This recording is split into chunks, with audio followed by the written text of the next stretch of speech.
Oke, jadi kita sudah pasang SSD di laptop IdeaPad Lenovo IdeaPad 305 i3 5005U dengan VGA AMD 2GB DDR3. Kita tes booting ya, seberapa cepat ya. Oke, jadi udah pakai SSD, coba booting pakai stopwatch. Oke, kita mulai 1 2 3.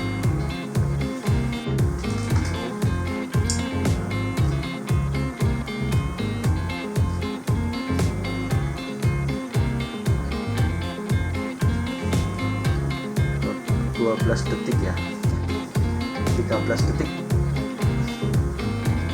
13 detik aja.